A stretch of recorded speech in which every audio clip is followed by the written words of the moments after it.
Muy bien, estamos continuando con el estudio de las cartas a las iglesias de Apocalipsis, y hoy nos toca la número 6, la carta a la iglesia de Filadelfia, que vamos a revisar. Recuerden, para que sea de mucho provecho, vamos a tomar la palabra y vamos a preguntarle al texto qué dice, tratar de entender qué significa para mí, o sea, ya llévenlo ustedes a su corazón y después llevarnos algo, cómo lo aplico, cómo aplico esta palabra en el día a día, en las circunstancias, en lo que me está pasando. Dios no trabaja en el vacío. Entonces, cuando le escribe a las 7 iglesias, son modelos de iglesias que estaban allí en lo que hoy es Turquía, pero que también son 7 modelos de iglesias de la actualidad. Son 7 posibles modelos de iglesia. Entonces, repaso un poquito. Éfeso, decíamos, era la iglesia descuidada, con gente descuidada, que descuidaron el amor de Cristo, descuidaron el primer amor, y nos preguntábamos si en algún momento el activismo nos llevó a descuidar también. Esmirna, decíamos que era la iglesia que iba a recibir la corona, la iglesia coronada, que sabe que el Señor le iba a dar recompensa y que a muchos se nos fue gastando la vida en el servicio o en entregarla a la causa de Dios, pero aquí con este mensaje el Señor nos está diciendo que hay una recompensa eterna que no se va a gastar como se fue gastando nuestra vida. Pérgamo, una iglesia tolerante, una iglesia acomodaticia, una iglesia que se amoldó a la sociedad para parecerse tanto a la sociedad que al final terminó en adulterio espiritual. Y el Señor les dijo, por favor, vuelvan, sean fieles, no sean infieles al Señor. Tiátira fue una iglesia confundida, una iglesia que fue abandonando poco a poco el testimonio. Empezó a tolerar la herejía y empezó a tolerar la inmoralidad. Probablemente muchos de ellos no estaban en la inmoralidad ni en la herejía, pero los tenían allí. No sentían esa incomodidad santa como la que vos decías hoy cuando hablabas, ¿no? Porque la compasión también nos tiene que poner en el lugar del otro, pero en el lugar nuestro, desde dónde voy a tener compasión. Y yo voy a acercarme para cubrirlos en el dolor, pero tengo que saber que hay ciertas diferencias que no vamos a concordar nunca. En el sincretismo, por ejemplo, no puedo decir todos los caminos llevan a Dios, porque es una barbaridad, es Jesús. Tiátira se confundió en eso. Sardis, la iglesia que había muerto, comenzó bien, con un gran poder apostólico, pero después Jesús mismo la llamó muerta. Y si Jesús llama a una congregación muerta, ojo, está muerta. No es que parece muerta. Él conoce la raíz del corazón. Y entonces les dice que a los creyentes de esa iglesia en Sardis, que eran complacientes y que la reputación les interesaba más que la fe. Deben ponerse en acción, dice, arrepentirse, adoptar de nuevo la identidad de hijos de Dios y una forma de vida acorde. Algo que mencionó Viviana y que trae a Fife en el libro, lo estuvimos charlando el otro día. Miren, los argumentos se discuten. O sea, si yo presento a Cristo con argumentos, tú puedes tener un argumento diferente. Alguien puede rebatirme el argumento. ¿Por qué? Porque es un argumento. Pero el testimonio no se discute. Porque es una experiencia, eso me pasó. Y si me pasó, me pasó. No me lo pueden discutir porque es real. Entonces, presentar a Cristo a través del testimonio es lo que Cristo nos pide. Y hoy vamos a entrar a la iglesia de Filadelfia. Y yo me voy a concentrar en estas dos primeras partes, darle el qué dice y el qué significa, pero ustedes llévense en la aplicación, saquen 1, 2, 3 puntos para llevarse con ustedes a casa y poder ver cómo aplico esto a mi vida práctica. Voy a leer Apocalipsis 3, del 7 al 13. Gracias, Señor. Dame, Señor, la gracia de poder llevar este mensaje y que tu Espíritu Santo sea quien esté hablando en esta mañana. En el nombre de Jesús. Amén. Dice la palabra del Señor: escribe al ángel de la iglesia de Filadelfia. Esto dice el santo, el verdadero, el que tiene la llave de David, el que abre y nadie puede cerrar, el que cierra y nadie puede abrir. Conozco tus obras. Mira que delante de ti he dejado una puerta abierta que nadie puede cerrar. Ya sé que tus fuerzas son pocas, pero has obedecido mi palabra y no has renegado de mi nombre.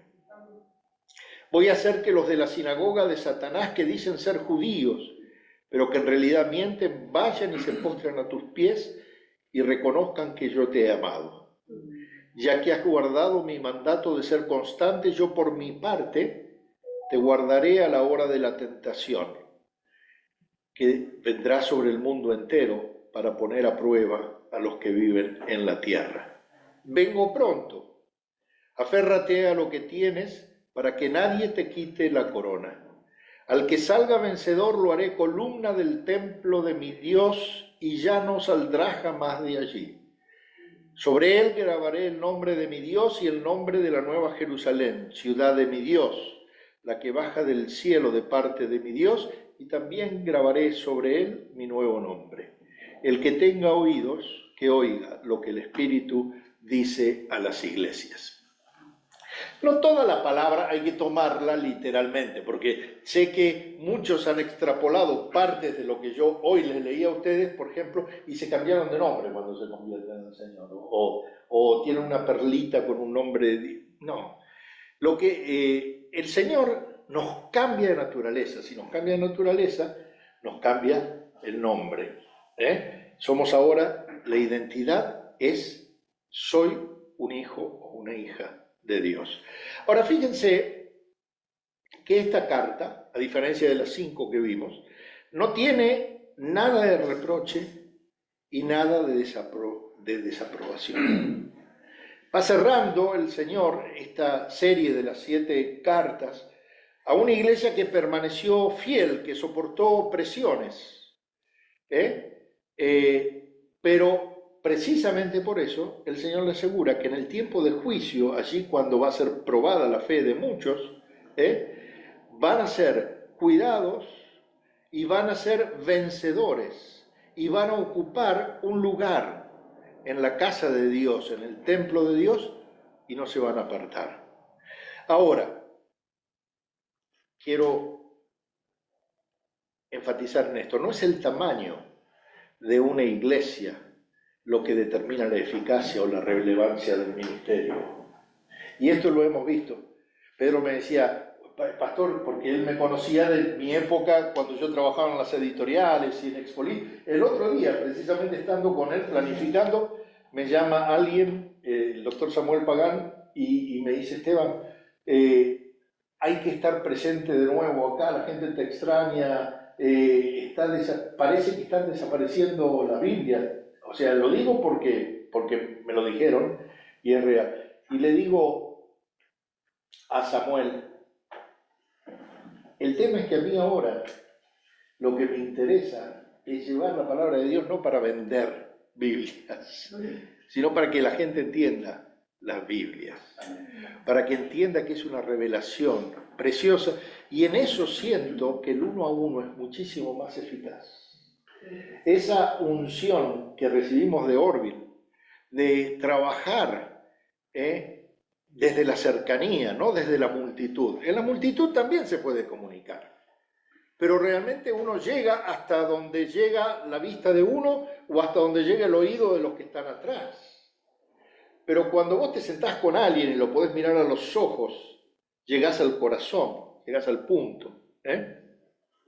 Entonces, no es el tamaño o la fuerza de una iglesia, de una comunidad, lo que determina el ministerio, sino Fe en lo que Dios le mandó a hacer, obediencia en lo que Dios le mandó a hacer, lo que Dios nos ordenó.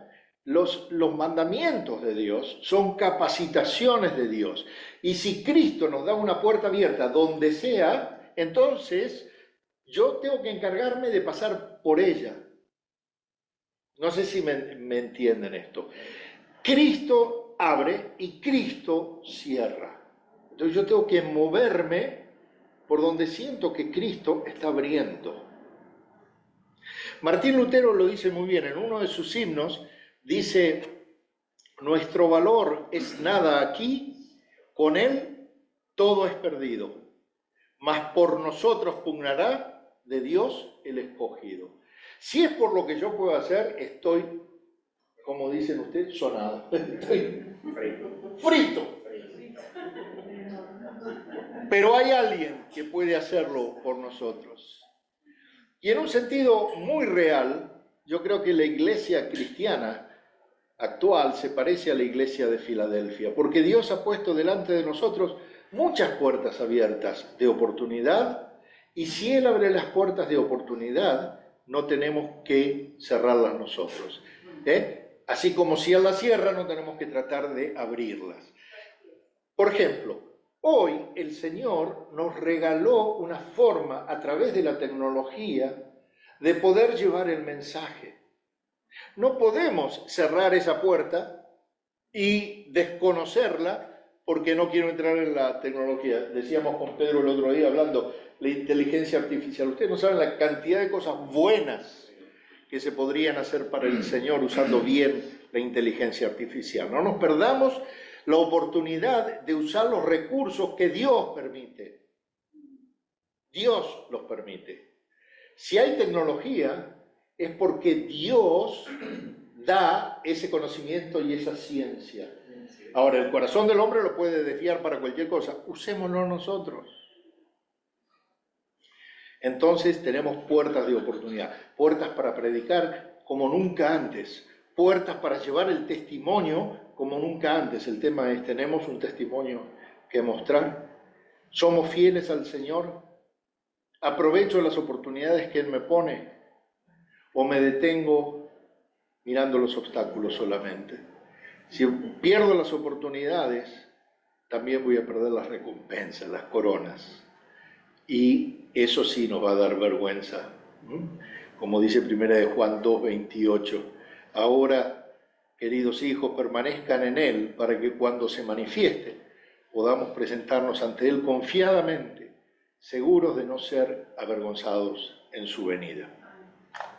Les doy un pantallazo de lo que era la ciudad de Filadelfia, la geografía, la historia. Decíamos que es como un círculo de no muchos kilómetros. En 300 kilómetros están todas estas iglesias, ¿no es cierto? Filadelfia era una ciudad, es hoy en día una ciudad comercial muy importante, Alaşehir, en Turquía, 48 kilómetros al sureste de Sardis, y está estratégicamente situado a lo largo de rutas comerciales, y tenía dos templos: un templo a Zeus, a una deidad, y un templo al emperador. Le habían hecho un templo al emperador. ¿Por qué? Porque en el año 17 en Filadelfia es una zona de temblores, y en el año 17 después de Cristo, un terremoto la devastó. Y entonces Filadelfia quiere decir amor fraternal. Y acá traigo una conexión espiritual. Una iglesia que se mantiene es porque hay amor fraternal entre la comunidad. Esa tiene que ser una comunidad de amor. Nosotros tenemos que ser una comunidad de amor. Sin embargo, ese terremoto destruyó la ciudad, y entonces Filadelfia, que significaba amor fraternal, pasó a llamarse temporalmente Neo Cesarea, la nueva ciudad del César, que fue cuando le hicieron el templo al César en agradecimiento a la ayuda que el emperador les había dado. O sea, estaban tan agradecidos con el sistema político que les había permitido restablecer la ciudad que se quedaron adorando al político. Ojo con esto, cualquier realidad es pura coincidencia. Compartamos valores, pero no bajemos a Cristo del trono. Es el Señor. Amén. Amén. También es llamada la Puerta de Oriente, una ciudad de gran importancia comercial, una ciudad basada en una economía de industria y agricultura, de cultivo de la vid, pero como les dije, había muchos terremotos.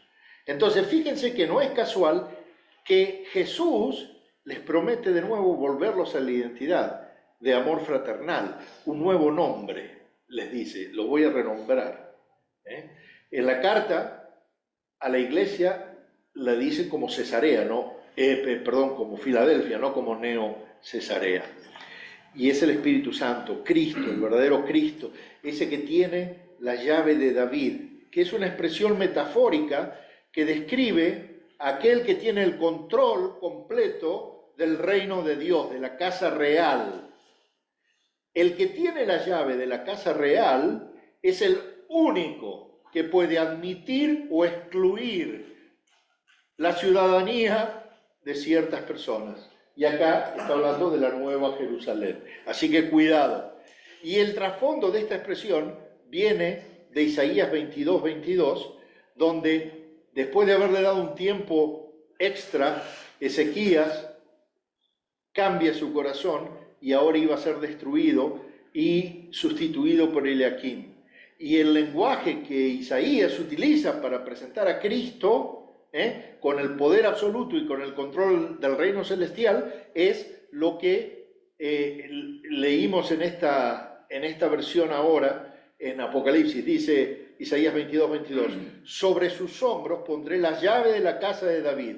Y fíjense, lo que él abra, nadie podrá cerrarlo. Y lo que él cierre, nadie podrá abrirlo. Cristo es el dueño. La puerta abierta, hoy en día la mayoría de los teólogos piensan que es la oportunidad que tiene la iglesia para poder hacer su actividad.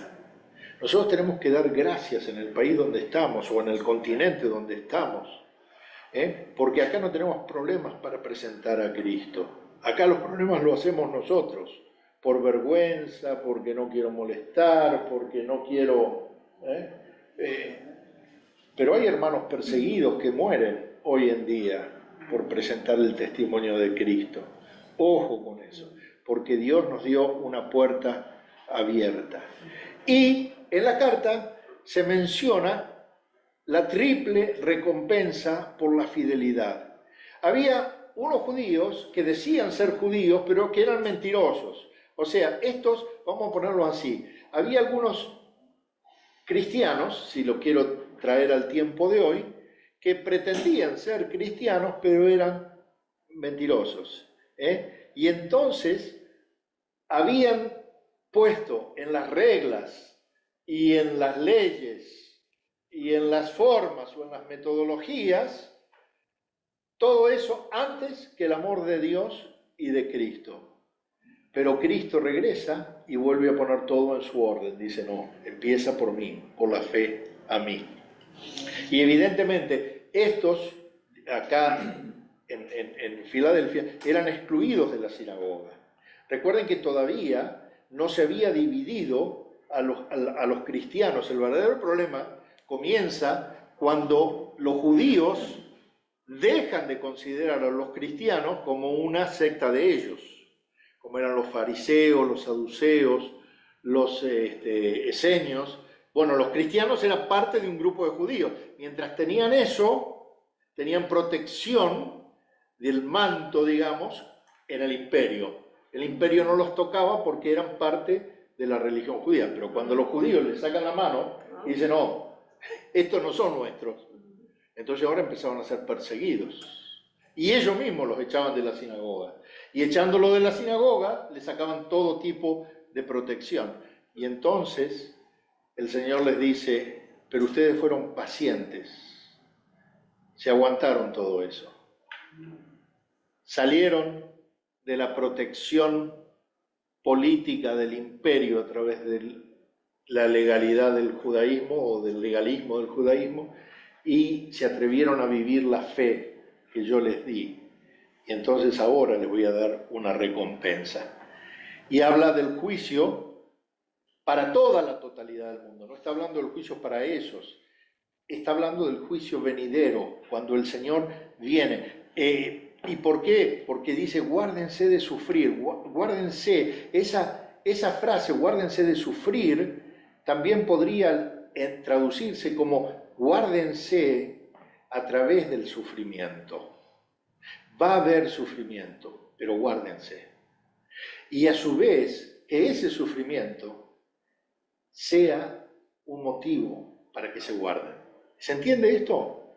Que la prueba nos sirva para ser fieles, no para apartarnos. Que la prueba que estemos pasando nos confirme la fidelidad de Dios en vez de ponernos a enojar con Dios. Hay mucha gente que en el momento de la prueba prefiere apartarse. Y la venida de Cristo, esta es una carta escatológica, por supuesto, todo el libro de Apocalipsis es escatológico, va a tener un tiempo y va a haber un juicio y nos va en ese momento a hacer sentar a la mesa, nos va a establecer como ciudadanos permanentes del cielo, nos va a dar un pasaporte. Hoy tenemos el derecho a esa ciudadanía, pero todavía no tenemos el título, ahí lo vamos a tener si persevero hasta la segunda venida de Cristo. No sé cuándo va a llegar, pero va a llegar. Y habla de una columna que nos va a hacer columnas del templo de Dios. Una columna me da idea de estabilidad y de permanencia. La iglesia es la columna y el sostén de la verdad. Si la iglesia no tiene columnas, entonces se vuelve relativista. Tenemos que tener un marco común que sea nuestra columna vertebral. ¿Cuál es? Hoy hablábamos el señorío de Cristo, la obediencia, los valores, ser testimonio, columna, permanencia en una sociedad conmovida. Y dice el apóstol Pablo en Filipenses 1, 9 y 10, esto es lo que pido en oración, que el amor de ustedes abunde cada vez más, o sea, que sean más Filadelfias, en el conocimiento y en el buen juicio, para que disciernan lo que es mejor y que sean puros e irreprochables para el día de Cristo. Una iglesia siendo perseguida por ahí era minoría y carecía de poder e influencia, pero permaneció, no negó el nombre. Y acuérdense lo que Jesús dice de los que nieguen el nombre. Mateo 32, a cualquiera que me reconozca delante de los demás, yo también lo reconoceré delante de mi Padre que está en el cielo. Pero a cualquiera que me desconozca delante de los demás, yo también lo desconoceré delante de mi Padre que está en el cielo. Jesucristo es el único camino a Dios. Amén. Y al igual que Esmirna, de estas cartas que he leído, Filadelfia permaneció fiel a la palabra y permaneció fiel al nombre de Jesús en medio de una persecución judía increíble y recibe seguridad, alabanza y consuelo. Y con esto termino el mensaje. Este es el marco general. Ahora, ¿cómo aplico esto a mi vida? Somos una columna en medio de una sociedad relativista, donde todo parece dar lo mismo, pero el cimiento mío no se puede mover. Dice que es inconmovible, un cimiento perfecto, lo dice la misma palabra. Mi vida tiene que estar basada y asentada en eso, sobre la roca que es Cristo, para que cuando vengan los los vientos, los mares, los soplos, los huracanes y demás, lo mío no se conmueva, porque está basado en la fe de la declaración. Mi fe está puesta en esa roca. ¿Se dan cuenta? Mi fe está puesta en esa roca. Cristo es el Señor. Cristo es el Rey. Cristo es el que tiene las llaves. Entonces, ¿cómo aplico esto? Quizás nada de lo que me pase, por más complicado que parezca, está fuera del control de Dios. Quizás no, tengo que sacar el quizás. Nada de lo que me pase, por más complicado que parezca, está fuera del control de Dios. Dios tiene las llaves. Dios abre y nadie cierra. Y Dios cierra y nadie abre. Entonces, hay situaciones que permite Dios, pero en las cuales Dios me cuida. ¿Y quién tiene que cambiar? ¿Dios, la circunstancia o yo? Yo. No sé qué aplicación se llevan ustedes de este mensaje, pero con eso me quedo yo. Padre, gracias te doy por esa palabra y bendigo a la congregación en el nombre del Padre, del Hijo y del Espíritu Santo. Amén. Amén.